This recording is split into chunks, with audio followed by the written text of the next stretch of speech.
this is Matt Miller. You listen to me on the Tape podcast with Paul Sweeney. I've got a new podcast with my friend Hannah Elliott. She's the car reviewer from Bloomberg Pursuits. We call it Hot Pursuit. I'm going to drop a little sample from the Hot Pursuit podcast here. Take a listen. If you like it, go to the Hot Pursuit page and subscribe. You can find it on Apple, on Spotify, or anywhere you get your podcasts. I'm Matt Miller. And I'm Hannah Elliott. And this is Hot Pursuit.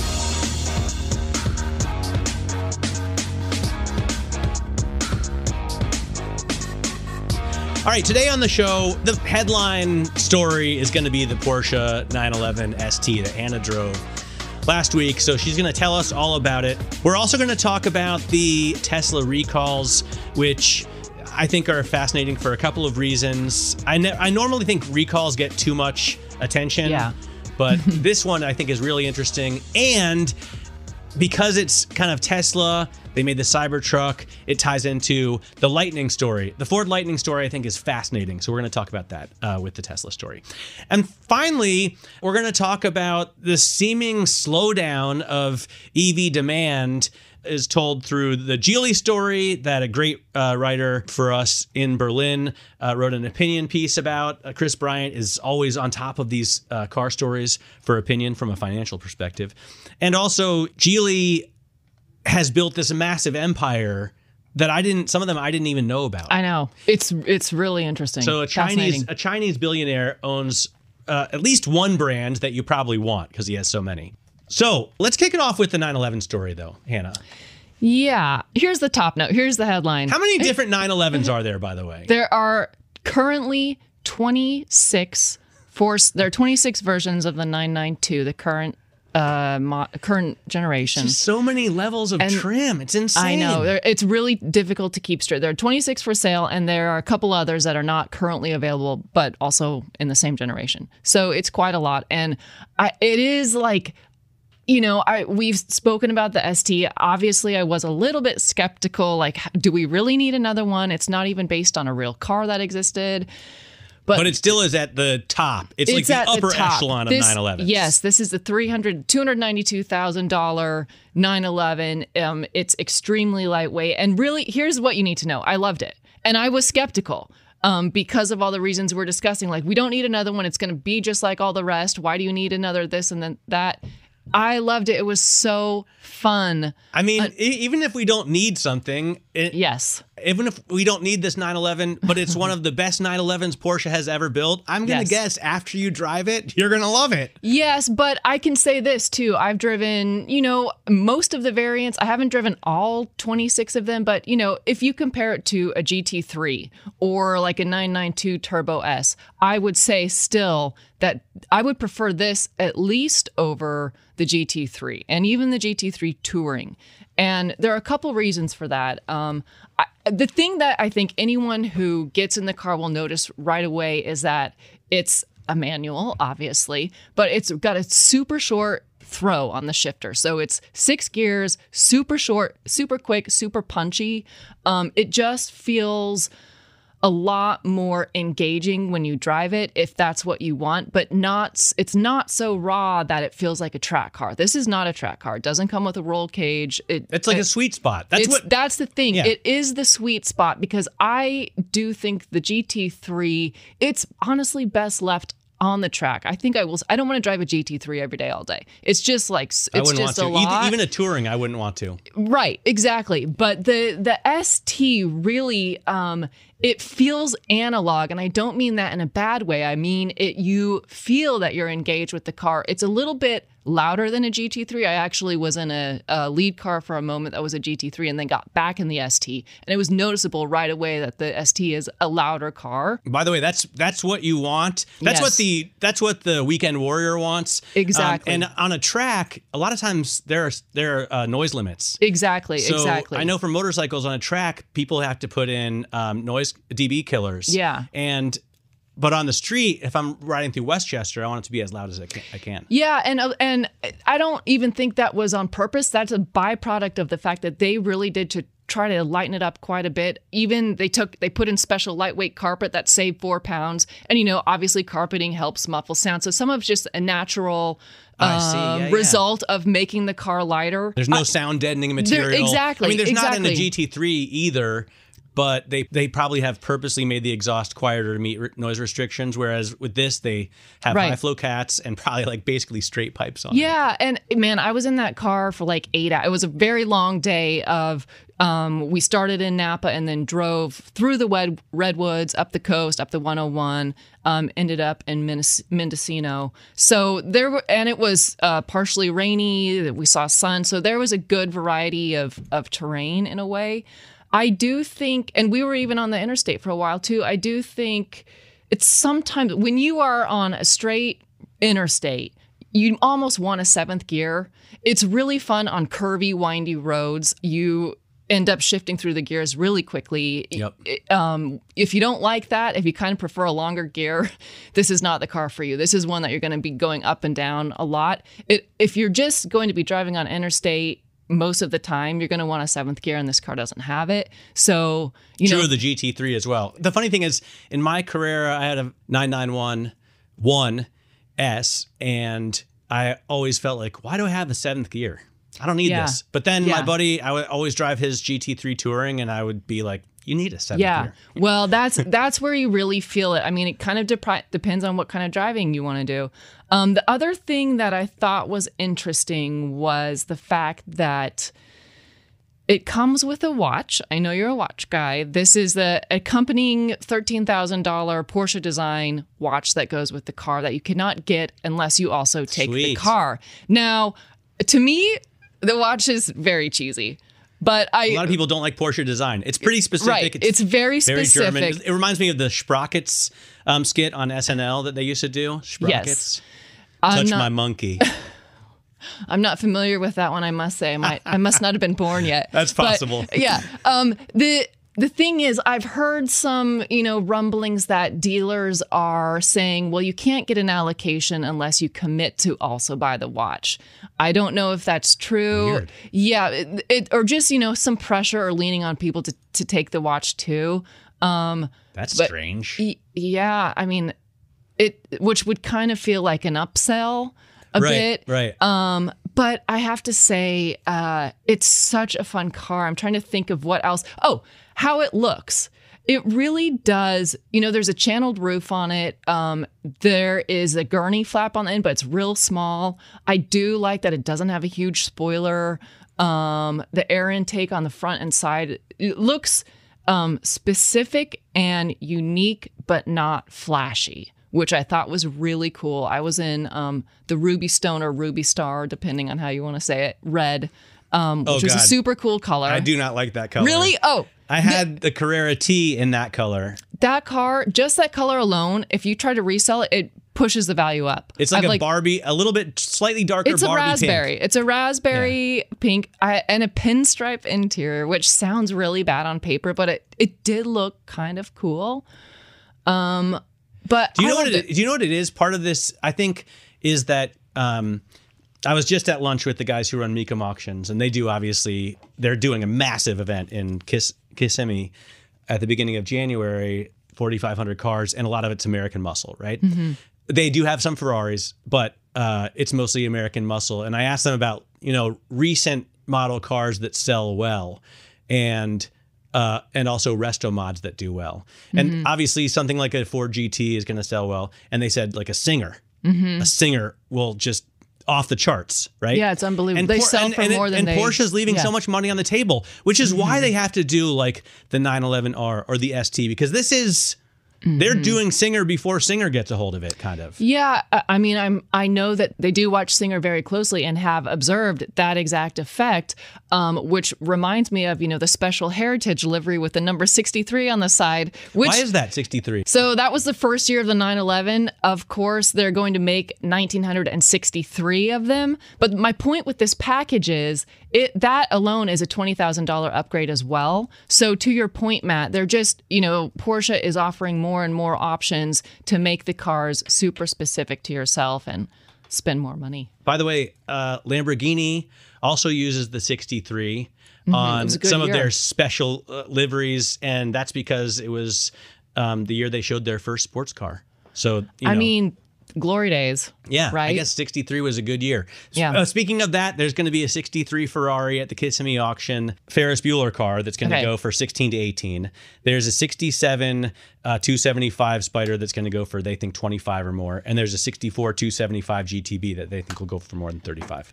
Where are they expecting these buyers to come from? Because let's be honest, Mecum auctions are not known for their Ferrari sales. They do volume, American. They will have 10 Ferraris that they say are worth over $100 million. Just the 10. They say. But I don't know where I guess if you want this kind of Ferrari, you don't really care as much who's selling it, right? I think you do. If you're in the market for this, don't you know who it's coming from? So like say you're, I don't know, David Lee, and you know that Jay Leno is selling his Ferrari, you're going to go buy it from him, whether he does it through Bonhams or True, but I think very significantly, this isn't Jay Leno's Ferrari. I think what I mean is, that caliber of Ferrari would not be sold at a Mecum auction, and this is not a mark against Mecum at all. I just think in general, and I'm not familiar with the cars that they told you. If you do have that, if you do have really that caliber of Ferrari, you would probably tend to go to Sotheby's or Gooding. They know that too. Yeah, I think it's not a knock on them at all. No, People have specialties. Well, I think they might be trying to move into that area because they're so focused. They will be so focused on the Ferraris. Anyway, I didn't want to get too drawn away from the ST.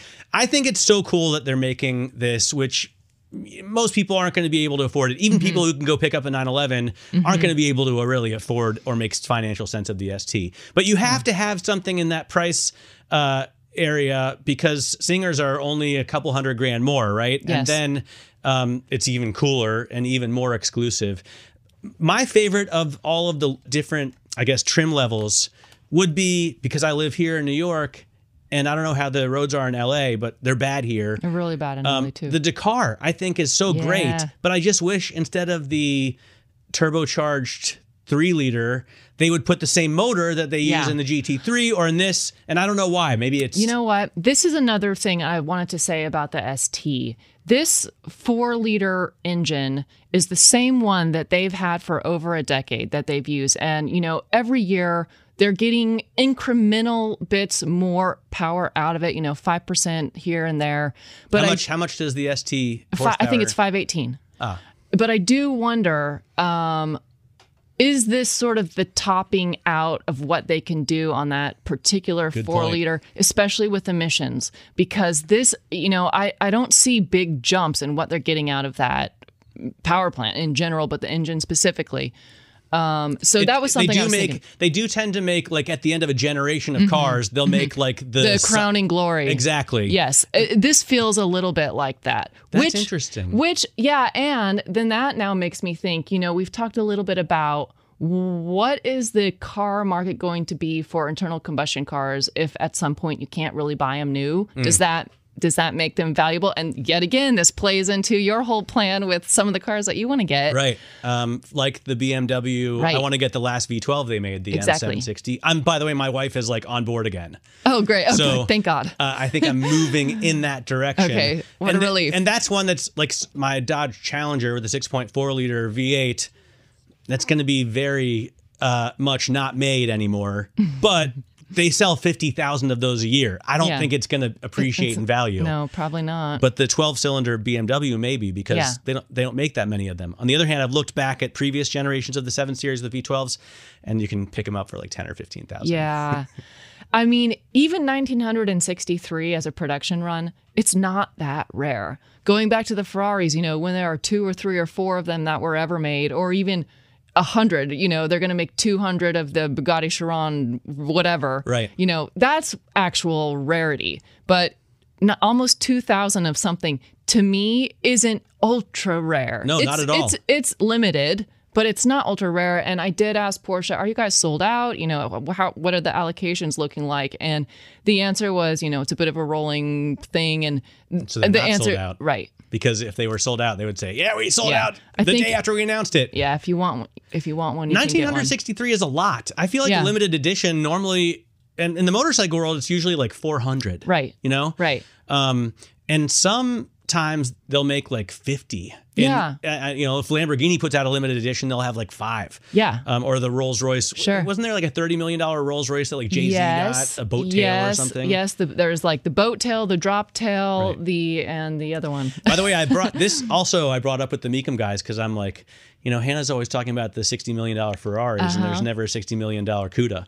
And they said, oh yeah, good. What'd they say? They said, true, but there are a lot of $3 or $4 million CUDAs, and remember that they made 100,000 of those. They made 200,000 of those. That's a good argument, actually. So why are those ones in particular so expensive when there's so many? Well, they're different trim levels that make it like 1 of 1 or 1 of 3, or I don't know. Were those aftermarket, or those are from the factory? Factory trim levels. Factory, yeah. Okay. It's the resto mods don't go for that much unless it's a singer, right? Unless it's somebody who really knows what she or he is doing.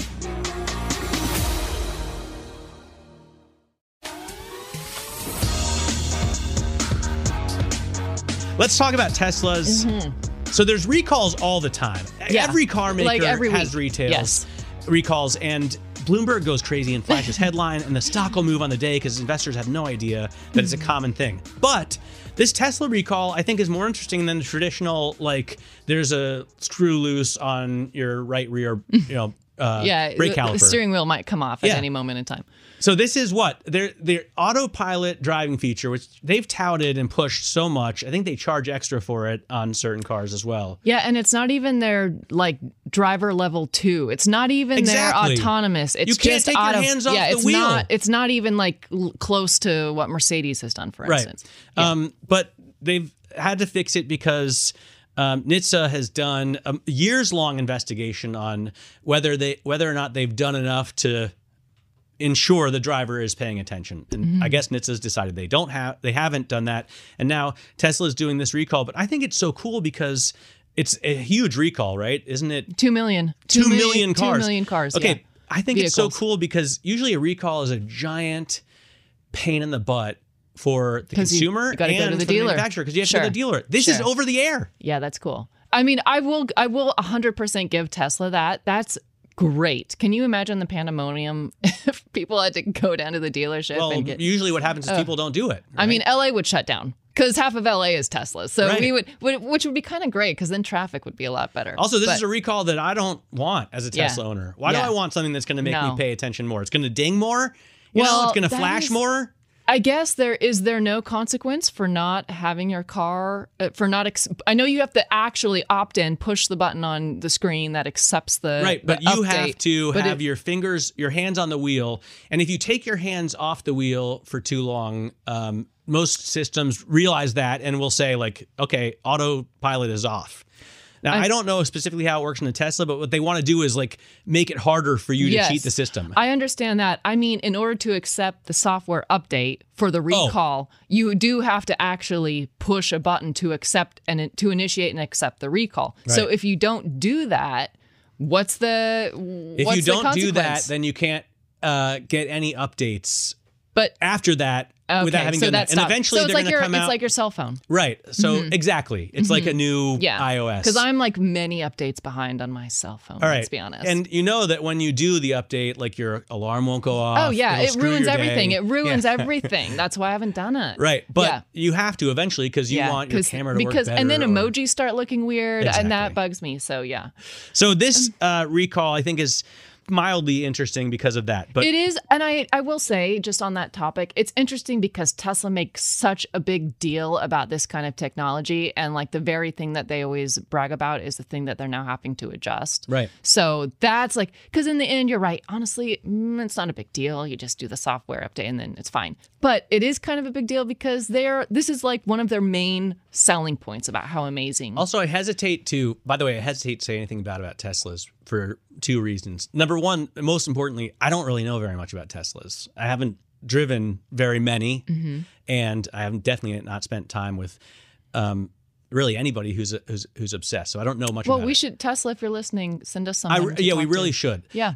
Number 2, I hesitate to say anything because they're so passionate, right? The Tesla. Well, I don't know if that's the word I would use. I would say you don't want to get doxxed. Right. I don't want any of that to happen. And you don't want the cult members coming after you because you've. I have experienced some of that myself, and there is something primal of the Tesla enthusiast, and I use that word generously, where if you dare to say something critical about a Tesla vehicle, it's as if you've questioned their identity, their manhood, their very intelligence as a really human. Weird. And the response is visceral and way out of proportion to whatever perceived infraction has happened.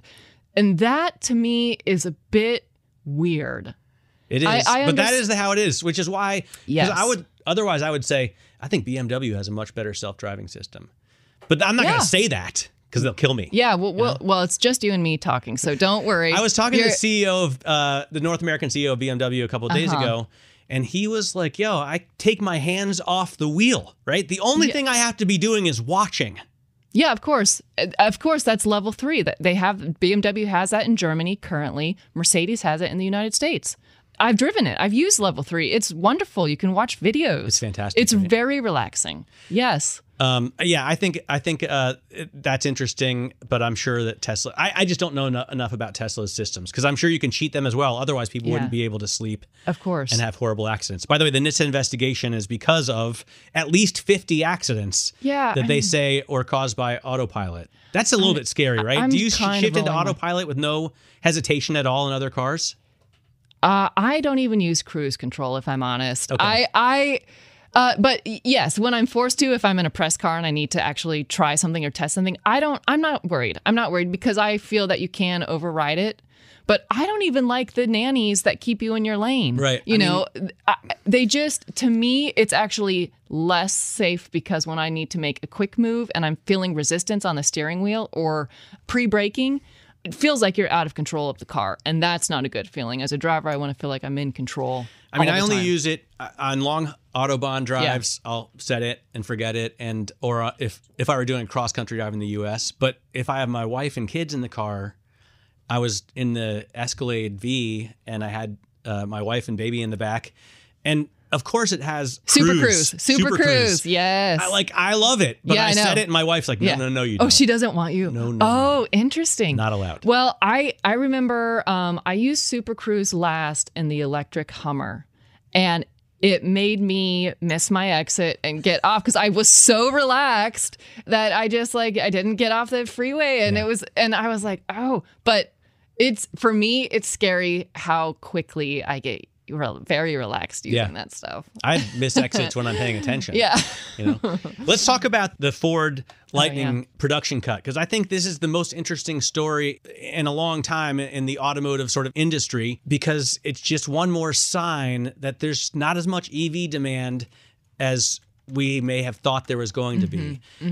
Ford was going to lose $3 billion on EVs this year. Then they said they're going to lose $4.5 billion on EVs this year. The Lightning was, their electric F-150.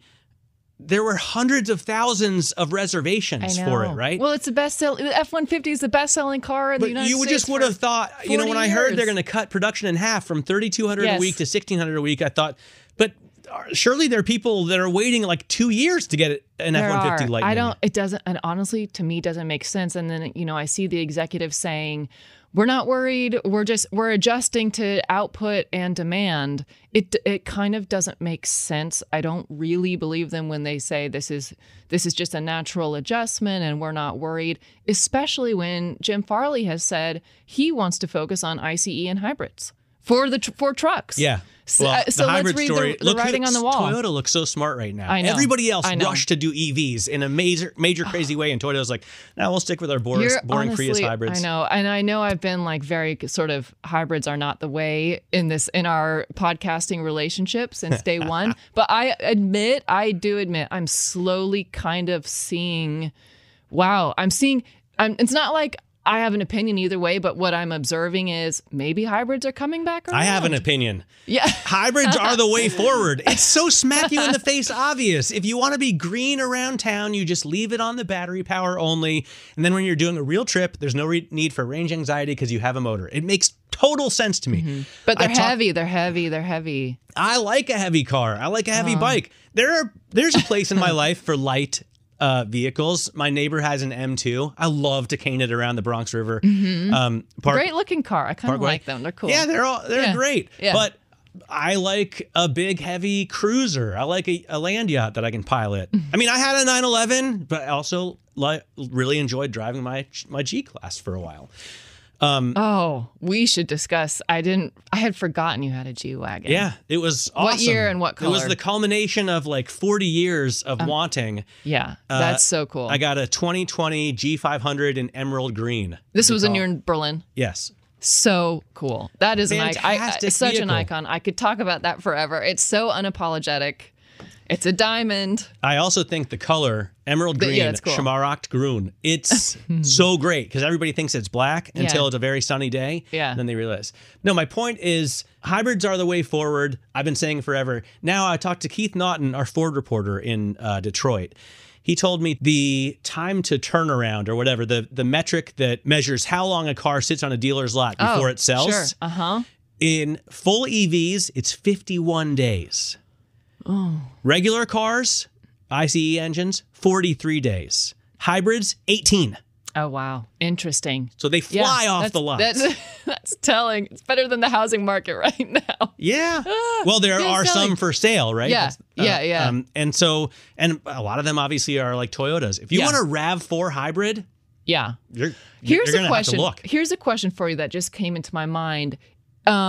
Now, I did listen to your interview with the head of BMW, and he's saying they're not slowing down on anything. The i7, all of their iCars are full speed ahead. They're not adjusting anything. Yep. So my question to you is, do you think there is going to be a divide between luxury and premium EVs and mass market EVs? Well, one of the points that Keith made to me when I was talking to him about EV demand is it's not because people necessarily don't want EVs. Yeah. They do. Some people want EVs. There are compromises to be made. You obviously need to figure out if you're going on a trip where the charging ports are. If you keep it at home, you're going to want to install something. It's inconvenient. Yes. So you're willing to do that, but you're not willing to do the inconvenient thing and pay $85,000. It's a bridge too for far. A family truck. It's Exactly. really so a bridge too the thing far. about BMW that I think is interesting is the iX, which is their $80,000 plus EV SUV. That's not flying off lots. No, and I kind of liked it when I drove it. Right, I love it, Yeah, but I it's thought too it was expensive. Great. I know. It's great. I think I even said that. Meanwhile, the i4, which is considerably more affordable, that's flying off lots. Yeah. So the cool thing about the BMW picture is they're selling sedans, even the EV sedans, more than they are selling SUVs. In the last quarter, they had growth in the car segment, and they had a 10% drop in the SUV segment, which is so telling. That's backward. That's very backward. Exactly. BMW has the coolest electric sedans. They have the i4, now the i5, they have the i7, which is big fan beast. And we need a new. Some of them are not attractive though. The i7 and the iX, I think, are horribly. I'm gonna stand with my i7. Looks okay in certain colors. I don't like the squinty eyes at all. Don't like it. They did it right on the X7, not on the i7. I do kind of like where the grill's going because I feel like it's going more into a bow tie shape. Yes. Like less beaver tooth, more bow tie. That's correct. The kidney grill hasn't been around for years. Let's just be honest. Now it's like a sort of a cutesy bow tie, which... Right. Hey. But even if it's a kidney, the kidneys should be horizontal, not vertical. You know? Hey... that's actually authentic. If you look at old BMWs, they had big vertical. Really? Yes. Start to look. I gotta look it up. That. The oldest BMWs have big vertical grills that you can see the lineage here. There is a connection. All right, let's talk about Chris Bryant's opinion piece. Which is really a story of a Chinese billionaire who started Geely and now has collected a ton of brands, some of which he wants to bring to market, even here in the U.S., not in terms of just selling the vehicles, but also listing as stock. And he's finding a lack of investor interest, let's say, or less investor interest than he may have expected. Yeah. I was shocked by the amount of brands that Geely owns. I knew that they own Volvo. Sure, which includes Polestar. which includes Polestar because Yep. Volvo owns like half of that. Yep. I knew that they had a minority stake in Daimler, in Mercedes. And Mercedes and Aston Martin. And they own Smart. Yeah. So I guess I guess because of Daimler. Yeah. That would make sense. Yeah, they must have bought it when they got that. And then they have all those Chinese brands that we don't even know the names. Like one's called Fleeker or Yeah. something. Yeah. Zeekr, Yeah. I think it is. They also own the Lotus brand. I think I knew that, but I forgot. I never think about it. Well, I never think about it. The Lotus brand has been owned in Asia. Everybody. Yeah, by a lot of people, but it's been in Asia for a while, I think. I thought it was Malaysian, but now, now the Geely point owns is, it. this is a lot. This is a lot. I mean, it does feel like they are going for Volkswagen in terms of owning a very wide portfolio of brands. Yes. You know, is this world domination attempt? I mean, it seems like they're trying that, but I'm not sure if any of those brands really goes for it. So Volvo, for example, I've always been a lover of Volvos. Love it. Yeah. My first car was a 240 wagon in baby blue. You know. Oh, that's so cool. We called it the Blue Swede because Is we that lacked any kind of originality or creativity. Is that what your parents got you because it was very, very safe? You know, that it was like a high school car. Well, that's what my parents got. Okay. That's what my mom Period. got in 1984. And then when I started to drive in, I don't know, 1990. Oh, you inherited. Yeah. So love that. I inherited that one, and then my brothers got it. We put 250,000 miles on that. Wow. But my parents have always had Volvos, both Yeah. of them. And so I've grown up with the brand. Lately, they've been doing some things that are annoying. Like, so they capped the speed. None of their cars are going to go more than 100 and I think 30 kilometers per hour. I did not hear about That was this. an announcement like 2 or 3 years ago. And I was talking to Håkon Samuelsen, the CEO, about it. I was like, dude, do you not want to sell cars in Germany? Yeah, And he said, basically, they're the adults in the room is what they want to prove, you know? Well, let's be honest. There are many portions of the Autobahn where you actually can't go fast. True. Those cameras are horrible, and it's worse than American highways where if you just think you're lucky, you're not going to get pulled over. True. It seems so unsporting. There are ways around it. But yes, you're I mean, right. so you're one of those guys that I always see like going, you know, you have to go a certain speed between the cameras. Right. But so I will do that. But then sometimes I do see people that are clearly going far faster than me. Yeah. And I'm like, do they just not care about getting tickets? Or do they have a secret that I don't know about? There are some ways to deal with those cameras. And there are some ways to deal with German tickets. Okay, well, maybe I can't wait to hear more. Supra legal, let's say, or maybe sublegal. Anyway, Spirit of the law. I just thought it was a bad idea that Volvo did that. And now they've got these, 2-liter 4-cylinders in their hybrids, which are super boring motors in any car, even in not a hybrid. But Volvo never cared about being boring. That is one thing we could say about and them. they have amazing design. Like they the do. 240 I loved it. I know. And the XC90 that we have now, beautiful. And there is the car with the most miles on it in the world is a Volvo. I did not know that. Oh, it was owned by Irv Gordon. He was a teacher, and he drove this Volvo back and forth to school for his entire career, and he would drive it all over the country. And his car ended up having over 1 million miles on it. It's like it sets the record. I think it might have up to 3 million miles. They're awesome. I just don't feel like they're fully going for it. The in-car technology isn't quite there. Polestar is another one where I feel like they had a great chance. They had an amazing first vehicle. I know. I was so excited. Yeah. So excited. And it's completely... It's underwhelming, I think. Yes.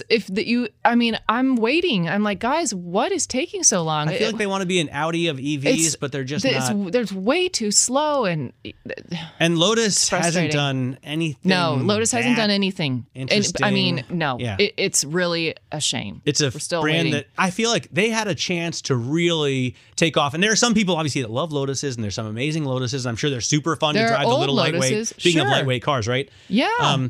But they had such a massive opportunity after James Bond drove one, and then Jason Alexander drove one in Pretty Woman. And I think Julia Roberts said, let's be it's on rails. honest. Exactly. So, I've driven some of the old ones. I've driven some of the new ones. They drive great. They drive very elementary, rudimentary, but can be really fun. And there's such heritage. Like, they have the thing that all of these new brands, won't have for another 50 to 75 years, which is heritage and history and story. True, Colin Chapman. Exactly. Then apparently Geely has a brand in China that's top of the line, like Zeekr. That's I need to supposedly at least aspirational, if not luxurious. Now, I was reading the story that Chris wrote, and I thought they'll never sell Chinese EVs over here. Oh, I bet they will. I realized they already do. Polestars that sell here are made in China. Oh, well, there we go. Okay. Yeah, anyway, great story. Check it out if you have a chance on Bloomberg.com, or if you're a Bloomberg client, just bio Chris Bryant for that. That's all we have time for today. But what are you doing this weekend, Matt? Being a dad again. That's good. For another weekend. Yeah. I'm preparing for Christmas, Oh, you're going to have an American Christmas, aren't you? My daughter's first American Christmas, because we usually spend it in Spain. And it's the first time that she's also like conscious. She's 3 going on 15. It's a perfect age. And so my wife is getting her like an easel and an apron, right? But I am, unbeknownst to my wife, just going to go all out and spoil the hell out of her. I love it. Going to get her like an electric Ducati that she can ride around the driveway, Good. Start them young. Not going to get her the little Bugatti, but that's very cool. It's like how much does that cost? I was going to say, it's got price of a normal car, really. Yeah. It's very much fun, though, to drive. Even for me. You can catch us again, same time, same place next week. You can follow me, if you like, on Instagram at MattMiller1973. And you can follow me on Instagram at Hannah Elliott XO. That's Hannah with an H on the end, and Elliott with 2 L's and 2 T's. Thanks for listening. I'm Matt Miller. I'm Hannah Elliott, and this is Bloomberg.